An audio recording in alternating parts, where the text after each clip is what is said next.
Open AI அதான் அந்த ChatGPT நீங்கள் கேள்விப்பட்டிருப்பீங்க. இப்போ எங்களுடைய 50% of the codings done by machines 2025 கடைசியாக முடியும் போது வந்து 80% நாங்கள் வந்து எங்களுடைய ப்ரோக்ராம் எல்லாம் ஏஐ தான் எழுதும். ஸோ சாஃப்ட்வேர் இன்ஜினியருக்கான ஜாப்ஸே இனிமேல் வந்து காலியாக போகுது. கம்ப்யூட்டர் சயின்ஸுக்கான க்ரோத்துக்கான பாசிபிலிட்டி குறைஞ்சிக்கிட்டே இருக்கு.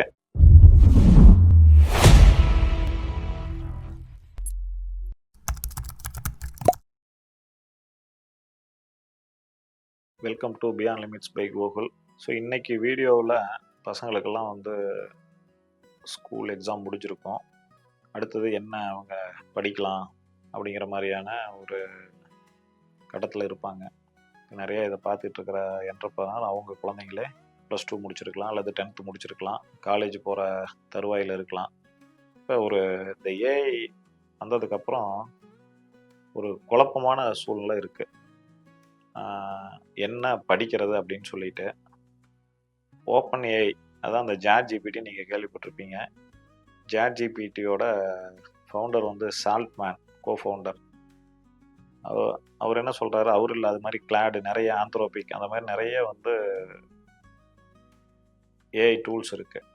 ஸோ இப்போ அவங்கெல்லாம் என்னென்னா, இப்போ வந்து சாஃப்ட்வேர் ப்ரோக்ராமர் வந்து கோடிங் வந்து மிஷினே எழுத ஆரம்பிச்சிருச்சு. அதுவும் ரீசெண்டாக ஒரு ஆர்டிக்கல் படித்தேன். இன்மோபி வந்து இந்தியாவோட ஃபஸ்ட்டு யூனிகான் அப்படிங்கிறது வந்து கம்பெனியோட வேல்யூவேஷன் $1 பில்லியன் இருந்ததுன்னா அதுக்கு பேர் யூனிகானு. அது 8750 கோடியாக இருந்ததுன்னா. ஸோ அந்த ஃபஸ்ட் இந்தியன் யூனிகான் வந்து இன்மோபி. அதோட ஃபவுண்டர் நவீன் திவாரி. அவர் ரீசெண்டாக ஒரு பாட்காஸ்ட், இதே மாதிரி ஒரு பாட்காஸ்ட் பேசிகிட்டு இருக்கும்போது வந்து அவர் சொன்னார், இப்போ எங்களுடைய 50% of the codings done by machines. Software ப்ரோக்ராம்லாம் கோடிங் எழுதுறதில்ல. இந்த வருஷம் இந்த எண்ட் ஆஃப் திஸ் இயர் 2025 கடைசியாக முடியும் போது வந்து 80% நாங்கள் வந்து எங்களுடைய ப்ரோக்ராம் எல்லாம் ஏஐ தான் எழுதும். ஸோ சாஃப்ட்வேர் இன்ஜினியருக்கான ஜாப்ஸே இனிமேல் வந்து காலியாக போகுது. காலினா ரொம்ப அவங்க இனிமேல் கோடிங் அடிக்கிற வேலை கிடையாது. இப்போ கோடிங் அடிக்கிற வேலை இல்லை அப்படின்னா அவங்க என்ன வேலை பார்ப்பாங்க? சாஃப்ட்வேர் இன்ஜினியர் தேவைப்படுவாங்க. ஆனால் இப்போ நம்ம இந்த அளவுக்கு லார்ஜ் ஸ்கேலில் தேவைப்படுவாங்களான்னா கண்டிப்பாக வந்து கிடையாது. ஸோ அது கண்டிப்பாக குறையும். பட் ஆனால் ஒவ்வொரு டிஸ்ரப்ஷனும், ஏதாவது இன்னோவேஷன் மூலிமா வரக்கூடிய டிஸ்ரப்ஷன் ஜாப்போட நேச்சரை மாற்றிக்கிட்டே இருக்கும். ஸோ இப்போ சாஃப்ட்வேர் ப்ரோக்ராமருக்கு அவ்வளோ வேலை இருந்தது, இனிமேல் அது குறையும். பட் ஆனால் வேறு புதுசாக வேலைகள் உருவாகும்.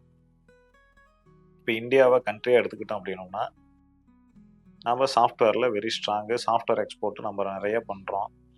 Infosys, TCS, Wipro, HCL, so இவங்க எல்லாமே வந்து சாஃப்ட்வேர் எக்ஸ்போர்ட்டு. இப்போ வந்து சாஸில் வந்து நிறைய கம்பெனி இருக்குது. நம்ம ஃப்ரெஷ் ஒர்க்ஸ், கிருஷ்மா, திருபுதம், கோவை.co, ஸோ இந்த மாதிரி நிறைய கம்பெனிஸ் வந்து அவங்க சாஸ் ப்ளே பண்ணுறாங்க. இப்போ எங்கள் ப்ராடக்ட்லேயும் சில இது சாஸ் இருக்கும். நாங்கள் டொமஸ்டிக் மார்க்கெட்டை கான்சன்ட்ரேட் பண்ணுறோம். அவங்க எல்லாமே எக்ஸ்போர்ட் மார்க்கெட்டை வந்து US, யூரோப் மார்க்கெட்டை கான்சன்ட்ரேஷன் பண்ணுறாங்க. இந்த சாஃப்ட்வேரில் ஸ்ட்ராங்காக இருக்கிற நாம் இப்போ சைனா மாதிரி வந்து மேனுஃபேக்சரிங்கில் நம்மளால் வந்து அவங்கள காம்பீட் பண்ணவே முடியல. ஸோ இப்போ தான் கொஞ்சம் கொஞ்சமாக அதுக்கான ஆப்பர்ச்சுனிட்டி ஓப்பன் அப் ஆகுது. பட் ஆனால் ஓப்பன் ஆனாலும் நம்ம சைனாவை வந்து மேட்ச் பண்ண முடியுமா அப்படிங்கிறது தெரியல. சில ஏரியாவிலேயாவது அட்லீஸ்ட் we can மேட்ச் சைனாவை மேட்ச் பண்ணுறது அப்படின்னா வந்து அவங்கள விட நம்ம வந்து ஒரு ப்ராடக்டை கம்மியான காஸ்ட்டில் பண்ணி கொடுக்கணும்.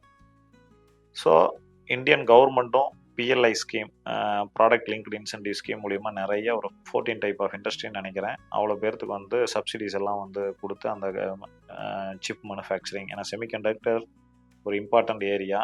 ஸோ அதில் நம்ம ரொம்ப பின்தங்கி இருக்கிறோம். அப்புறம் காம்போனன்ட்ஸ் அசம்பிளிங், ஐஃபோன் அசம்பிளிங் நடக்குது. இதெல்லாம் செமிகண்டக்டர்ஸ் ஏரியாவில், லெதரில்.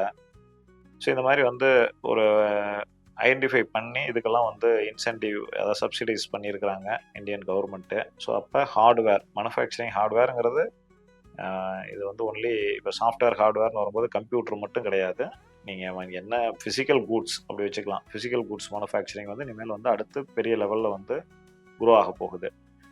ஸோ அப்படி பார்க்கும்போது வந்து இப்போ நீங்கள் இந்த கடந்த ஒரு 5 to 10 வருஷமாக காலேஜஸில் பார்த்தீங்கன்னா அட்மிஷன் பார்த்தீங்கன்னா கம்ப்யூட்டர் சயின்ஸு, இந்த ஏஐடிஎஸ்ஸு, இந்த CSBS இந்த மாதிரி கோர்ஸுக்கு தான் அதிகமாக இருந்தது. இந்த மெக்கானிக்கல், சிவில், எலக்ட்ரிக்கல் இதுக்கெல்லாம் ரொம்ப குறைவாக இருந்தது. எலக்ட்ரானிக்ஸ் ஒரு மாடரேட்டாக இருந்தது.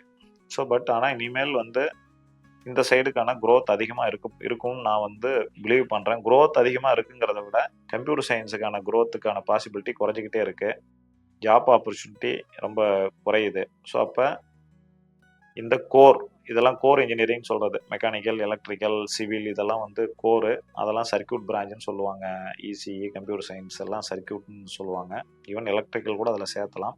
ஸோ இந்த கோர் இன்ஜினியரிங் சைடில் வந்து ரெக்யர்மெண்ட் அதிகமாக போகுது. சரிங்களா? மேனுஃபேக்சரிங் அதிகமாகும் போது இந்த சைடுக்கான அதிகம், ஈவன் ஆட்டோமேஷன் வந்தால் கூட இந்த பக்கம் அதிகமான தேவை இருக்க போகுது. ஸோ அப்போ எஸ் என்டர்பிரனர், எஸ் ஏ பேரண்டாக நம்ம இப்போ வந்து ஒரு கரெக்டான டெசிஷன் வந்து எடுக்கணும். ஸோ நான் லாஸ்ட் இயர் வந்து என்னுடைய பொண்ணு வந்து அவங்க காலேஜ் ஃபஸ்ட் இயரை போனாங்க. இசிஇ பிரான்ச் தான் சூஸ் பண்ணேன். ஏன்னா ஃபியூச்சரிஸ்டிக்காக பார்க்கும்போது கம்ப்யூட்டர் சயின்ஸு அது ஏஐ 2022 எண்டுலேயே நவம்பர்லேயே வந்து ChatGPT ரிலீஸ் ஆயிடுச்சு. ஸோ ஏஐயோட இது போகும்போது வந்து ஒரு இன்டெப்த் ஏஐ நாலேஜ் தேவைப்படும். அது வந்து மாஸ்டர்ஸ் பண்ணுற மாதிரி இருக்கலாம், இல்லை பிஹெச்டி டாக்டரேட் பண்ணுற மாதிரி இருக்கலாம். ஸோ அப்போ ஒரு இன்டெப்த்தாக நம்மளால் அதில் வந்து கான்சன்ட்ரேட் பண்ணி போக முடியும் அப்படின்னா ஏஐ சைட்லேயும் வந்து நல்ல ஆப்பர்ச்சுனிட்டி இருக்குது. இல்லை நம்ம வந்து ஒரு அண்டர் கிராஜுவேட் யூஜி ப்ரோக்ராமோட நிறுத்திக்கிறோம், பிஇ பிடெக்கோடு நிறுத்திக்கிறோம் அப்படின்னோம்னா, so now we need to rethink என்ன கோர்ஸ் எடுக்கலாங்கிறது. ஏன்னா எலக்ட்ரிக்கலும் இப்போ இவி வருது, சோலார் வருது. சரிங்களா? இப்போ சோலார் வந்து இப்போ நேற்று நந்தன் நில்கேனி பேசியிருக்கிறாரு. யூபிஐ இப்போ நம்ம வந்து கூகுள் பே, ஃபோன்பே இதெல்லாம் யூஸ் பண்ணுறோம். இதெல்லாம் யூனிஃபைடு பேமெண்ட் இன்டர்ஃபேஸ்னு பேர். அது கீழே தான் இது எல்லாமே நம்ம ஆப்ரேட் ஆகுது. நெக்ஸ்ட்டு யூபிஐ மூவ்மெண்ட் அது வந்து ஒரு பெரிய லெவல் இந்தியாவை க்ரோத்துக்கு எடுத்துகிட்டு போச்சு. நம்ம இப்போ வந்து நீங்கள் போய் ஒரு 10 வருஷத்துக்கு முன்னாடி நினச்சி பாருங்கள், ஒரு கடையில் கொண்டு போய் கேஷ் கொடுத்து சில்லறை வாங்கி பண்ணினதெல்லாம் இன்னைக்கு போயிருச்சு. இருக்குது, பட்டு ஒரு டயர் 2, டயர் 3, டயர் 3, டயர் 4ல் கொஞ்சம் இருக்குது. டயர் 1, டயர் 2லாம் மேக்ஸிமம் குறைஞ்சிருச்சு. இப்போ நானே என்னோட ஹேபிட்டை நான் பார்க்கும்போதே நான் மோஸ்ட்லி இப்போ பர்ஸே எடுக்கிறதே கிடையாது. அது அந்த யூபிஐ லைட் வந்ததுக்கப்புறம் வந்து நான் ஃபுல்லாக வந்து கூகுள் பேயில் தான் பேமெண்ட் பண்ணுறேன். ஸோ அந்த மாதிரி நான் மூவ் ஆன் ஆகிட்டு, அது மாதிரி நிறைய பேர் மூவ் ஆன் ஆகிட்டாங்க. இந்த ரிசல்ட்ஸ் இப்போ இந்த வருஷம் எக்ஸாம் முடிக்கிறவங்க நீங்கள் வந்து என்ன உங்களுடைய பேஷனையும் பார்த்துக்குங்க, அதே சமயத்தில் ஃப்யூச்சரையும் பார்த்துக்குங்க. ரெண்டையும் மிக்ஸ் பண்ணி கரெக்டான கோர்ஸை சூஸ் பண்ணுங்கள். கம்ப்யூட்டர் சயின்ஸ் படிக்க வேண்டாம்னு சொல்லலை, ஏஐடிஎஸ் எடுக்க வேண்டாம்னு சொல்லலை. ஆனால் அதில் நான் இன்டெப்த்தாக போகிறதுக்கான எனக்கு பாசிபிலிட்டி இருக்குதா, நான் ஈவன் தேவைப்பட்டால் போஸ்ட் கிராஜுவேஷன் பண்ணுறதுக்கு தயாராக இருக்கிறேன்னா, இல்லை டாக்டரேட் பண்ணுறதுக்கு தயாராக இருக்கிறேன்னா, ஸோ அந்த கான்ஃபிடென்ட் இருந்தது அப்படின்னா நீங்கள் அந்த சைடே போகலாம். ஏஐ சைடு, அந்த சைடு கண்டிப்பாக ரெக்யர்மெண்ட் இன்னும் நிறையா வந்துட்டு தான் இருக்க போகுது. டீப் டெக், அதுக்கு பேர் டீப் டெக்னு சொல்லுவாங்க. ஸோ இல்லை நான் அண்டர் கிராஜுவேட் முடிச்சுட்டு நான் இமீடியட்டாக ஒரு ஜாப்புக்கு போகணும், அல்லது நானே ஏதாவது வந்து ஒரு பிஸ்னஸ் பண்ணலாம் நீங்கள் நினைக்கிறீங்க அப்படின்னா, கோர் சைடை வந்து நீங்கள் வந்து என்டர்பிரனர்ஷிப்புக்கு இதுதான் கிடையாது. நீங்கள் எந்த ஃபீல்டில் படித்தாலும் நீங்கள் வந்து கண்டிப்பாக என்டர்பிரனர்ஷிப் ஆகலாம். நான் மெக்கானிக்கலில் படித்தேன், கம்ப்யூட்டர் இண்டஸ்ட்ரி நடத்திக்கிட்டு இருக்கிறேன், ஐடி இண்டஸ்ட்ரி நடத்திக்கிட்டு இருக்கிறேன். So that's different story. But நீங்கள் ஒரு ஜாபுக்கு போகிறீங்க அப்படின்னா, ஸோ உங்களுடைய பேஷனையும் பார்த்துங்க, அதே சமயத்தில் ஃப்யூச்சர் ப்ராஸ்பெக்ட்ஸ் ரெண்டையும் பார்த்துக்கிட்டு கரெக்டான பிரான்ச்சை சூஸ் பண்ணுங்கள். தேங்க்யூ.